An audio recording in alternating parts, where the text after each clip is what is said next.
An unidentified submarine spotted off the coast of Japan. Pirates ravaged the Gulf of Mexico in an explanation behind the Yemen civil war. This is the world at large, and we are Politics 1001. Politics 1001. The world at large. Hello, everybody. My name is Ian. My name is Josh.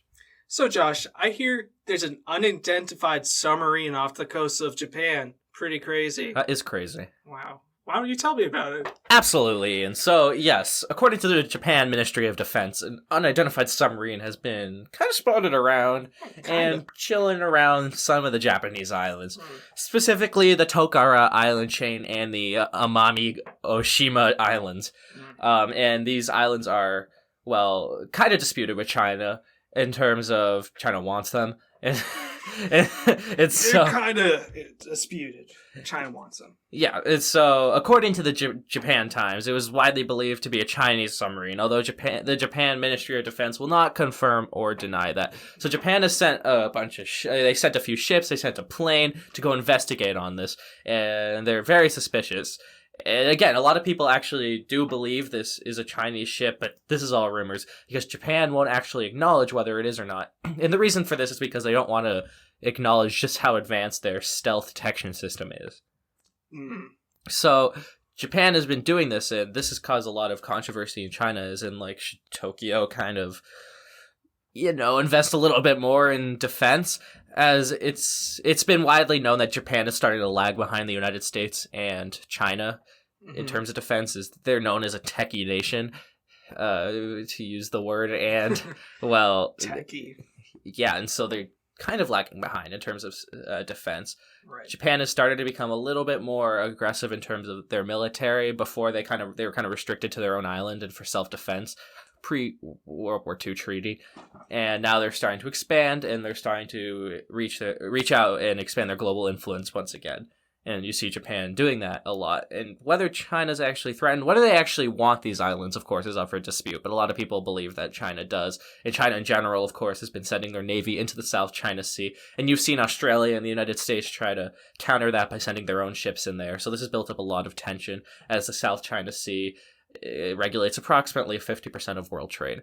Wow. It's a lot of trade. It is a lot of trade, and there's a lot of people in China, and there's people coming from India trying to get to California and Hawaii and the coast of the U.S. in general. So that's why all the trade's going through Vacation, baby. Yeah, a lot of people on these little tankers. Yeah. And so... But they gotta watch out for an unidentified submarine. They do have to watch out for an unidentified submarine. Could be anyone's. It could be Chinese, but it could not be. But again, this is kind of scared the people in Tokyo, and naturally, because... why is this here? Maybe we should be goofing up our defense spending a little bit. Right. But nevertheless, let's just say there's bigger dangers in the waters nowadays. Ooh. So let's jump over to Mexico. And let's do that.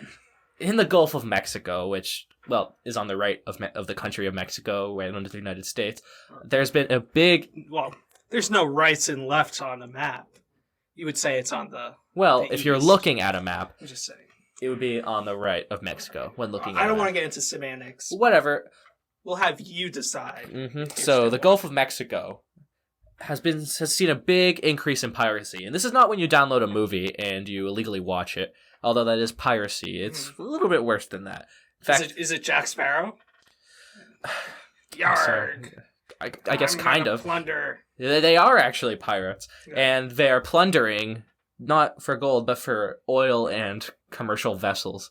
So, kind of a downgrade, but nevertheless... This happens in Somalia, too. Yes. It's more well-known. Yes, Somalian pirates are well-known, but according to the State Department, they have said that attacks regarding piracy in the Gulf of Mexico have increased by 310%, which is a lot. Over 130 attacks, I believe, according to multiple sources, including the Mexican government, the State Department, and Pemex, which is the Mexican petroleum industry. And these vessels are being boarded. The people on the ships boarding the vessels are acting as fishermen. but they have guns under the boat. And when the ship gets close enough, they board it with their guns and they tie up all the crew and beat them, steal everything. It doesn't even matter if they know how to use it. They'll steal drills, they'll steal belongings, they'll steal jewelry, phones, and then, of course, well, oil. And according to Pemex, which is again the petroleum industry in Mexico, this has cost their company over $1 billion in lost revenue. Wow. Which is a lot. It's a bit of a problem for them. It is a bit of a problem, and for world trade in general. Exactly. The most famous, one of the most famous incidents of the last year was an Italian vessel being boarded by Mexican pirates that was heading to Mexico, and it was boarded and it was attacked, and the crew was beaten, and some of them were killed, and so this is a overarching example of what's actually happening in the Gulf of Mexico, and so. Although this is happening there, you have seen this, as Ian has said, in Somalia, but you're also seeing this a lot in Peru and Singapore, where you see pirates kind of acting up and it going up in general, especially right now because people are inside a lot more and there's not as much people out on the waters. And so because of that, these ships are a lot more vulnerable and it's a lot easier to attack them since, well, no one's there to record it and try to catch them, and the government can't react as fast. Right. And so these vessels are being, they're essentially prone to these invasions, which, again, are very violent because these pirates tend to not have a large respect for human life. So with that in mind, it's definitely not the best thing that's happening for them. Yeah, it's crazy. It is. It's a big problem for trade in general. Yeah, and piracy, a lot of people think it doesn't really exist, but it's still very prevalent in the world. Yeah. And people are still getting away with it. And the governments are definitely struggling to counter it, especially in Mexico when they're also dealing with an on-land form of pirates and drug gangs. And these gangs control every part of the country. I was like, what is he talking about? Yeah, I know. That's why I said that. And every little part of the country is kind of split up based on the territory of these gangs. Cartels. All that. Yeah, the cartels. And the president has promised to stop gang violence, but gang violence actually peaked in 2019 in Mexico. So he's not really doing the best of jobs of that. And a lot of people believe that the Mexican government is just a puppet of these cartels. So lots of controversy there. The president's only been in power in Mexico for 1.5 years, but it seems like he has yet to fill his campaign promises. So with that in mind, we're going to move away from Mexico, and we're going to go over to Croatia. Ooh. Croatia is a tiny little nation in the Balkans. It used to be part of Yugoslavia before that mess broke apart, and therefore it is now a member of the European Union. It's one of the poor nations, one of the ones that kind of leeches off the EU funds from the richer nations. Kind of the point of the EU, spread the wealth and support all the European countries in it. But 2 Croatian police officers have been arrested for beating up a migrant on the border, and the migrant was from Afghanistan. According to Amnesty International, this is the first time it has happened in many years, but they do say that the arresting of these police officers is progress because, according to these images, the police officers really did do a number on these guys. And you see this type of police brutality going on against migrants a lot. However, Croatia, and Amnesty International and The Guardian also jumps in on this, tends to accuse Croatia of is protecting their police officers and essentially saying that these migrants are saying they got beat up, that they beat themselves up kind of, or they hurt themselves on purpose so that they can get entry into the EU. And so they're just blaming it on the police officers so they can kind of get around the border. But we have images, as you said. We have images, but the Croatia comes to the defense of their officers, and they're just accusing these migrants of just trying to get in, right? And saying that they're essentially playing "I'm the innocent" card, and so that's what's happening in Croatia. Although again, it's been a few years, and Amnesty International has said this is making progress, but in the end, they are happy that Croatia is actually acknowledging this incident and not siding with the police officers and arresting them, as they have been known to do so in the past. Yeah. And so, progress, I guess, for human rights. But yes, we do see a lot of migrants, especially from Afghanistan, but the Middle East in general, trying to get into Europe. The most famous incident is obviously the Turkey and Greece conflict, which we've talked about multiple times on this podcast. Yep. A little plug right there, snuck that in there. And you see these migrants trying to go there to escape these war-torn areas, but they do tend to face a lot of hostility from the European border guards and Europeans in general. You see there's a large Islamophobic movement going around in Europe because these migrants, most of them do tend to be Muslim. And this has really triggered a lot of controversy in Europe as people are saying, oh, well, my country's just going to be Muslim in a few years, and I'm European and I'm Christian. And this is not a Muslim country. The Muslim countries are in the Middle East. And so that's kind of where all this is coming from, in that why these border guards tend to be very harsh because, well, they don't want these people entering their country. Right. And also mooching off the welfare that the European Union provides them with. Yeah. So tough situation, for sure. Yep, so moving around a little bit more in Europe, we're going to go up to Sweden. Ooh. So Sweden, if you didn't know, Ian, kind of had a very unique way of handling the coronavirus. They, enlighten me. Absolutely. Unlike every other country, except kind of Brazil, but no, not even Brazil. Unlike every other country, Sweden has decided we're not going to go on lockdown. They've kept bars open, restaurants. Whoa. People are just kind of walking around talking to each other. Wow. They do encourage social distancing, but at the same time, they are keeping a lot of stuff open. And so you could get a haircut there. Yes. Goodness, no, I needed one. He did. And so, with that in mind, all this stuff has been going on in Sweden, and people have been getting sick at a lot higher rates naturally because, well, they're not shutting down their country completely. Right. And this, in Sweden, what they're going for is this herd immunity thing where everyone just gets sick, everyone gets cured of the virus, and then we don't have a second wave. You see the second wave starting to pick up. Sweden right there. Yeah, and okay. And you see the United States starting to have their second wave right now, and Sweden's just kind of trying to avoid that.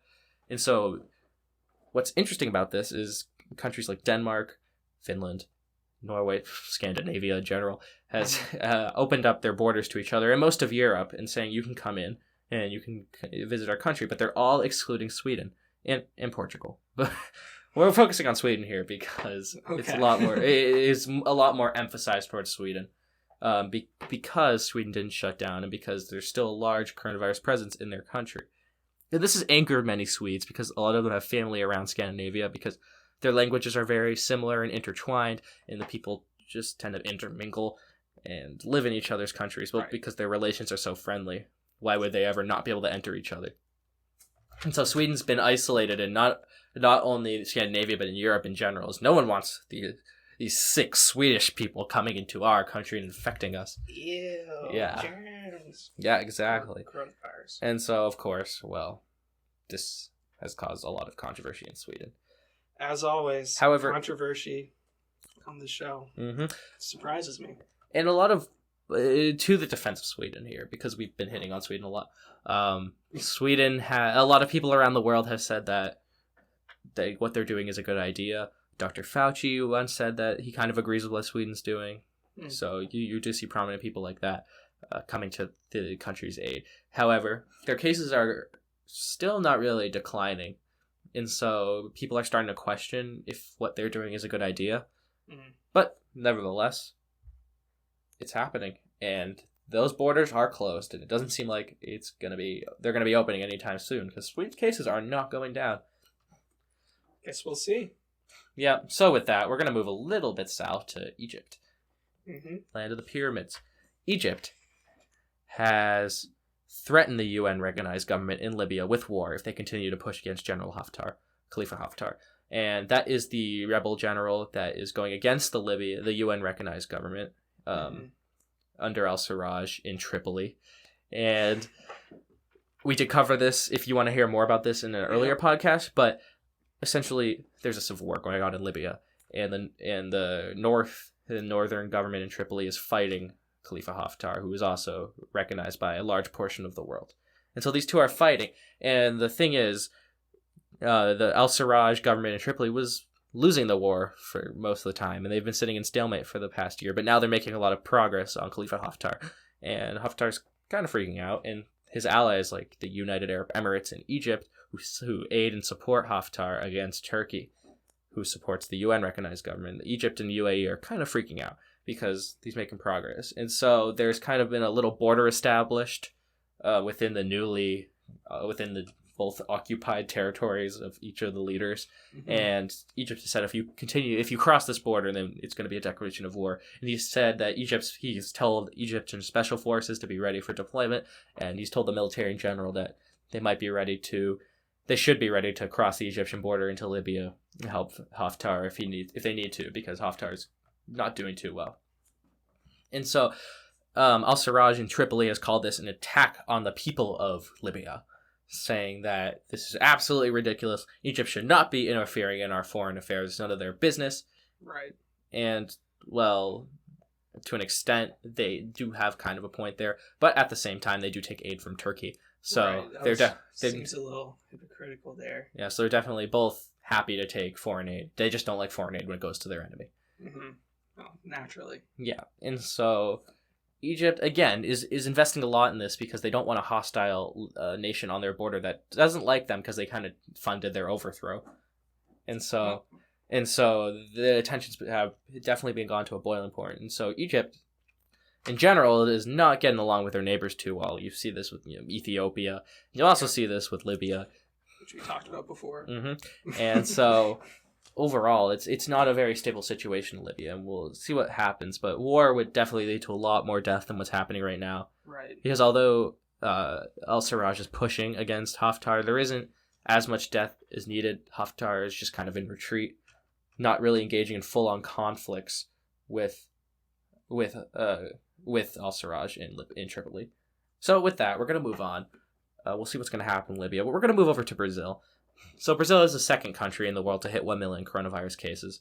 And this is for a variety of reasons, but mostly because Brazil has a really big population. Yes. And it's very hot there.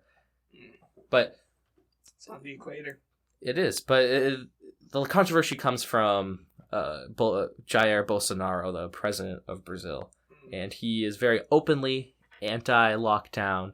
He's very openly anti-social distancing. And he says he has made a point of saying that the coronavirus will not take as many lives as would a dying economy in terms of suicide rates, in terms of poverty and starvation. Right. And people just not having money in general. You see that in Venezuela. No one has money, the economy sucks, and people are dying at a rapid rate. That's definitely an argument that the world is currently tackling with. Yeah, especially in the United States. Yeah. And furthermore, Brazil has been trying to counter this, but Jair Bolsonaro about a month ago went into public to get a hot dog in Brasilia, and you saw him getting harassed by everyone there. I just wanted a hot dog. He got a hot dog, and everyone a bunch of people were screaming at him, "Killer!"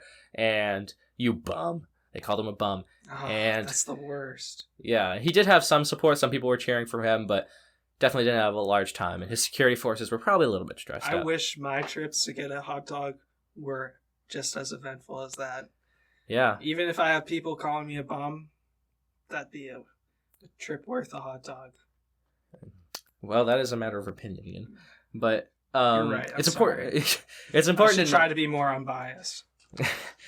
Okay, it's important to note though that being unbiased, that Bolsonaro does have approximately 1/3 of civilians in support of him. Like a lot of people, so about 33% of Brazil does actually support. He has a very strong base, similar to U.S. President Donald Trump, in that his base is very strong and loyal to him, but he just needs to get the support of those independents. Right. And so it's a similar situation with Bolsonaro in Brazil, in that he has a lot of support, but he just needs to get that extra edge in order to win these elections. But the media is really out to get him right now. This is no more hot dogs for him. It's not even a fact. Yeah. And this was mainly followed by the fact that 965 people died that day that he got a hot dog, and people were saying he also got screamed at him, "Get back to work." And because they're like, "Why are you getting a hot dog when hundreds of people are literally dying as you are eating it?" Yeah. And so I don't want a hot dog anymore. People are pretty mean to him. Well, it seems like there's definitely anger to be had there. Yeah, and again, this 1 million cases is very controversial because a lot of people are blaming it on Bolsonaro. And a lot of people are just also saying it's hot and there's a lot of people. And so that's what Bolsonaro was saying. And so that's what I say about family reunions. It's hot and there's a lot of people. Okay. So we're going to go up to the United States. As of recording this, Trump had his amazing rally in Tulsa, Oklahoma. And when I say amazing, it really was kind of subpar in that the people who showed up were not exactly to the expectation of the U.S. president.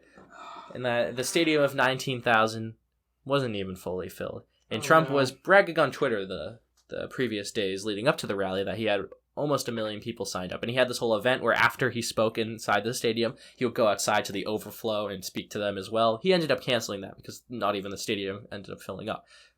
And so he blamed this on the media, and he said, well, the media is discouraging people from coming because they're saying they're going to get sick, which they are doing, to his defense. And that people are just scared and they don't want to show up. But a little bit thing has been released where apparently through the app TikTok, really common in the younger generations, thousands of users organized this whole thing where they would just buy tickets to his rally and not show up. According to a woman in the northern United States, I believe it was like Idaho or Indiana or something. Completely different states. Yeah, they just start with I. I can't remember which one, but she organized this thing where she was 51 and she started this where she said, let's just buy tickets so that no one actually shows up. So he's standing up there speaking to no one. And he did speak to, like, thousands of people did show up to the rally. Right. Very decked out in their American uniforms, head to toe, just American flags everywhere. And this happened, but except there wasn't that many people. And so, again, thousands of people did buy tickets to this and didn't actually show up. And so they did have to end up spending money on this. So there has been a very weird reaction to this throughout the country among the Conservative Party. And, like, why did you do this? Seems a little petty, maybe. Yeah. But they wanted to embarrass him, essentially, and that kind of ended up working because Trump was very angry. He was very angry in saying that people didn't show up to his rally. They couldn't because it was sold out. Yeah, exactly. And Trump did end up in his speech. He did acknowledge it after talking about walking down a ramp, and he started off the speech. He hit on Joe Biden. He hit on AOC. And he talked about walking down a ramp and saluting people. I'm obviously summarizing here. We watched it, but you know, it was a little late. I was tired. So, but Trump rallies are definitely something interesting. If you have not watched them, you should definitely check them out. Yeah. So even if you don't agree. Even if you don't agree, because it's very interesting to hear the perspective of Donald Trump. He's a very honest man when he's on that stage talking. He has no limits. He'll say whatever he wants, which some people find good, and the Democrats find very, very bad about him. And so, with that, we're going to move on. Yes, let's move on. Yeah, to the news topic of today, or the historical topic, which is the Yemen Civil War.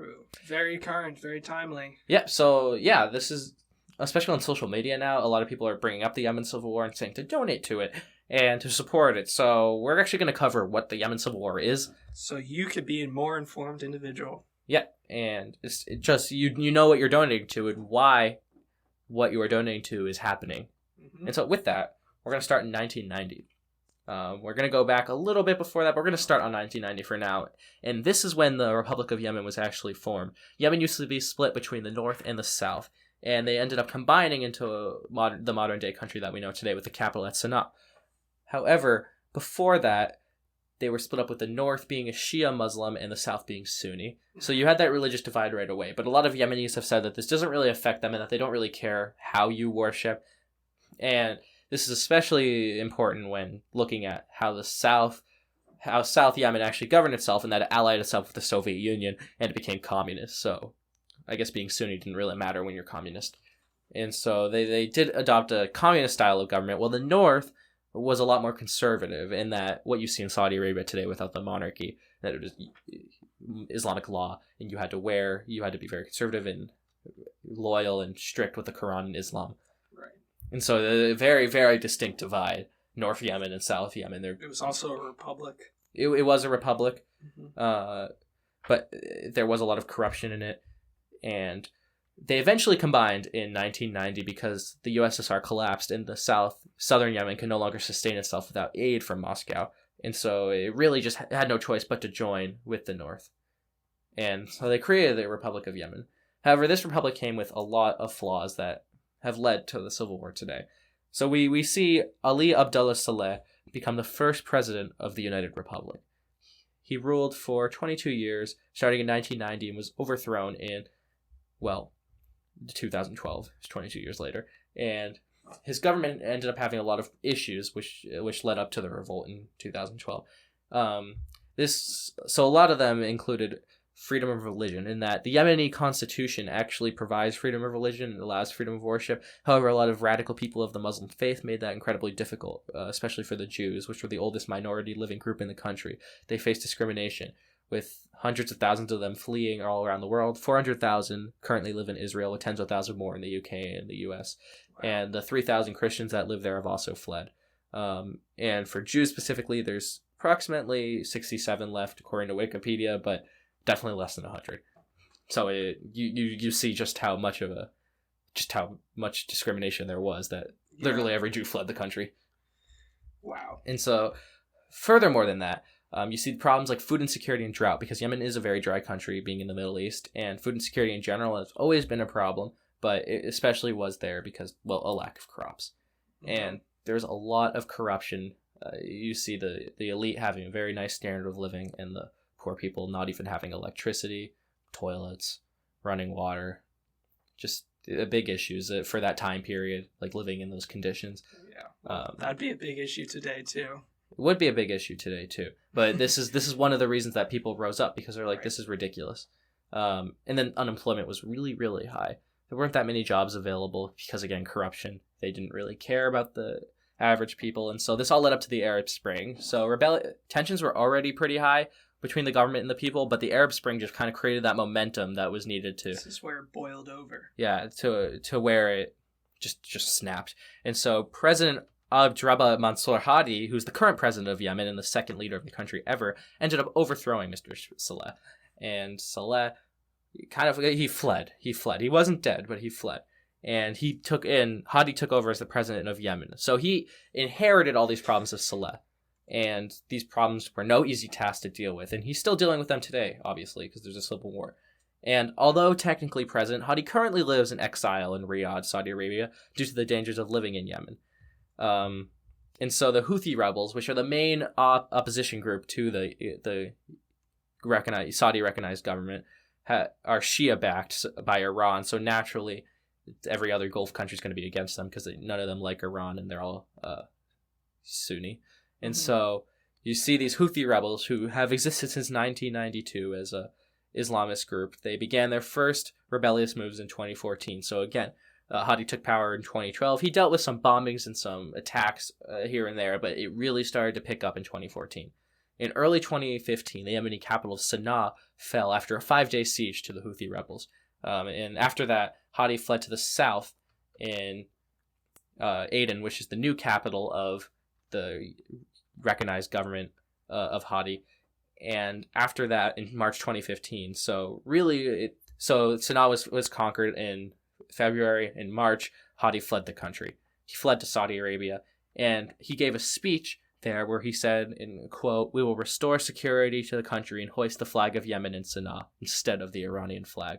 And with that, following that, Saudi Arabia declared war on Yemen, and on the Houthi rebels, and then we currently have what's going on today. And so this war has naturally been raging for over 5 years, in 2015, now it's 2020, and Hadi's forces control the south, the Houthis controlling the north, Sana'a, and Al-Qaeda is also in there, and they have some territory in the southeast of Yemen along the border, like the water border. Right. And so there's a lot of controversy going on with that, in that there's still a lot of poverty. There's a huge humanitarian crisis. Water is still an issue. Food is still an issue. The medical system in the country pretty much is non-existent, except for the elites. And so you see, the nonprofits going in and kind of just filling that void. Without them, there just wouldn't really be a medical system, or food for that matter. And so beyond that, you also have the United States, which is involved in that. They sell arms to Saudi Arabia to use against the Houthi rebels. And the Houthi rebels are very similar to... They're very strict religious people, and they assert Islamic law over the people that they conquer. And it's... A lot of Yemenis say that, they prefer to live under Hadi's government. Because in Aden, the capital of not of southern Yemen, but of Hadi's Yemen, the poverty rate in Aden is only 22%. So you see a decently modern poverty rate standard. It's one of the lower ones in the Middle East. So that's good, I guess. But Hadi is still living in exile, and this controversy with the U.S. isn't boiling over because a lot of people think if the U.S. stopped selling arms to Saudi Arabia and making money off the war, then in return Saudi Arabia would back off because they wouldn't have any more weapons to fight with. Right. And so it's definitely a spiral there. But then the question is, do we really want the Houthi rebels taking over? Like, who do you want to rule Yemen? If Saudi Arabia stops the war, then the Houthis just rule with a strict Islamic law. So what do you want? And Saudi Arabia doesn't really want that because, again, their biggest rival in the world is by far Iran. They just do not like Iran due to religious divides. And so you see this going on, and Hadi desperately trying to claim his country back. But recently, some islands off of Yemen have been taken by the government, by the Houthis. And so these are strategic naval bases they're pushed out, essentially. They're no longer existing. They're now under Houthi control. And so this has spiked this has just created the war more in the favor of the Houthis. And that happened a few days ago. So with that, we're kind of caught up on the Yemen civil war. I feel enlightened. I know more, which is important. Yep. As this, especially the world starts to turn their gaze towards this issue. Yeah, and there's a lot of attention with the coronavirus right now and the United States presidential election. And it's important to still acknowledge what's going on in these parts of the world and actually understanding the history of it. Not just donating money, but actually understanding the history. 100% agree. All right, so with that is Yemen Civil War. If you have any more questions, feel free to DM us, but we're going to now cover our recent polls. Mm-hmm. Which you can find on our Instagram if you're not already following, which most of you are, but it's at Politics1001. Mm-hmm. Yeah. And yeah, you just click that follow. DM us if you have any questions. You don't like what we're saying, please let us know. Really anything, we're always down to talk. And so with that, we're going to turn it over to Mr. Ian. He's going to talk to us about some of these polls. Mm-hmm. So, with the first poll being, is college necessary for the younger generations? 57% of you have said yes, while 43% of you have said no. So, Ian, why would 57% of people say that college is necessary for the younger generations? Well, the 57% of people who said yes, they would argue that a lot of jobs in the modern economy, unlike past, require college education, especially as we see more advanced fields such as STEM and whatnot. And they would argue that if you want to succeed, the best way is to go to college. And it's necessary for the younger generation to have this education, and so they could be successful in life, as I said. Yep, and college, naturally being necessary for younger generations, as Ian said. The education is important, especially since a college degree nowadays is less valuable than it's ever been. It'd be hard to find a well-paying job if you don't have it. Right, exactly. And so with that, 43% of you have said no. So Ian, why would people say that college is not necessary for younger generations?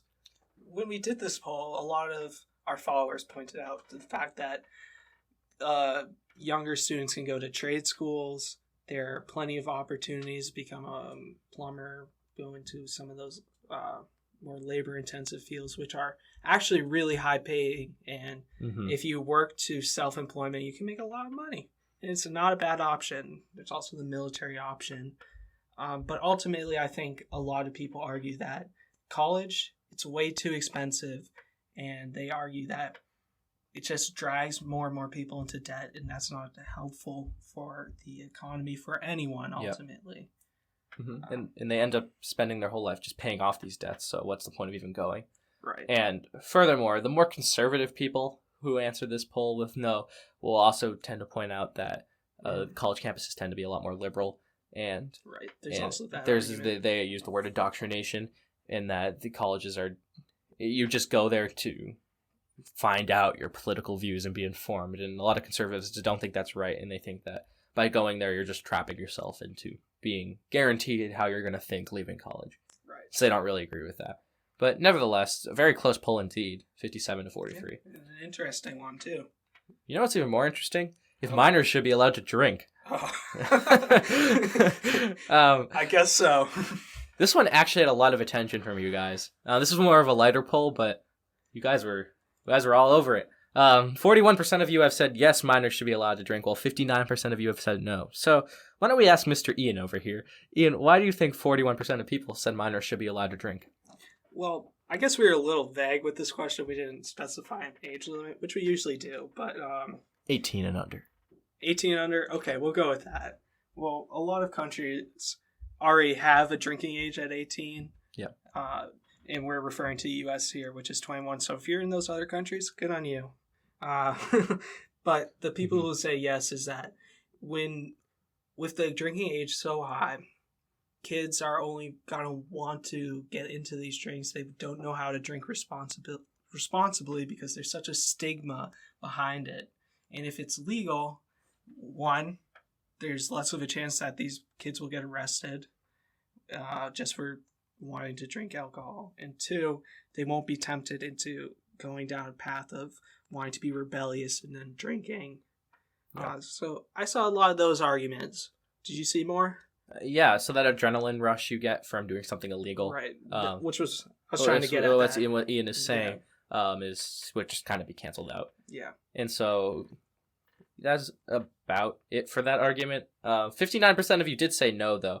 And just to clarify, when I said 18 under, I just meant, like, when you said the limit is at 18, most countries still do not allow their minors to drink, if at all, actually. And drinking at all. You see, in a lot of Muslim countries, you don't see any drinking allowed under law. Yeah, in India. But nevertheless, should minors be allowed to drink? 59% of you have said no. Why would someone say that, Ian? Well, alcohol is a drug. We all know this. I don't need to explain that. But so they argue that when these minors get their hands on alcohol, one, it's going to affect their brain development. And two, it's going to affect the way they behave. So this can lead to them doing bad in school, making stupid decisions like getting behind the wheel, and can really hurt them in the long run and stunt them and inhibit them. Yeah, they might also point out that the brain is still developing. Until 25, I believe. Until 25, according to some of you. Fact check that if you want. But the brain is still developing until 25. We'll go with that. And because of that, a lot of people even argue that the drinking age should be extended even further beyond 18 and over, or 21 and over in U.S. And it should be extended. There might be even some supporters of prohibition in here. Yeah, and so they say, well, we don't want to hinder that brain development because, well, alcohol has been known to, well, do that. Yeah. And so with that is the poll for should minors be allowed to drink. Our last one of the day, and the last thing we're going to be talking about is if all businesses should be allowed to open to some extent. 78% of you have said yes, while 22% of you have said no. So why would someone say that that every single business should be able to open to some extent, Ian? With coronavirus, the economy just shut down, and we saw a lot of unemployment, and the economy was seriously damaged. And the people who say yes argue that, okay, we closed down, we flattened the curve in a lot of countries. In America, we flattened it a little. I think it's about time that we open up our businesses, because they argue that by keeping them closed, who are you helping? People aren't able to get work. You're just really damaging the world if you're not opening up businesses for an important part of society. And the huge debt that every single country is incurring, paying for all these checks for people to stay inside, they think it's ridiculous, and they think it's going to lead to inflation, and they don't really agree with it. And they also point to the really high suicide rates of people not having jobs. Yes. And so, yeah, they just don't really see the point in keeping them closed. And this question does say to some extent, like, you might as well let the businesses start to open up. So that's their argument. However, 22% of you did say no. So, Ian, why would 22% of people say no? Coronavirus, can be pretty deadly, and we already know that it spreads everywhere. I mean, it's a world pandemic, so they don't want it to spread even more, and they argue that if we open up the businesses, that it's going to spread. We won't be able to contain it. It's going to get out of control again. We'll have a second wave. That's the terminology that people are using, and they think that if we open businesses, we might enter that period. That period of the world, yep. That is pretty much the only argument I've seen to why they shouldn't open, and that coronavirus is deadly. And there's no real point. Lockdown is the way to go, according to them. So with that, with that is our last poll, Yes, and that it is the last what we're gonna be talking about today. So with that, please subscribe. Leave a review. How about a like? And while you're at it, hit that bell icon. Ding, Mhm. ding, ding. Means a lot to us. But if you don't like watching on YouTube, you can also check us out on Apple Podcasts and Mhm. Spotify. We're there on all of it. Mm-hmm. So, all of you, please enjoy your day. Please continue to read, continue to learn about the world. We are the world at large. Politics 1001. We'll see you later.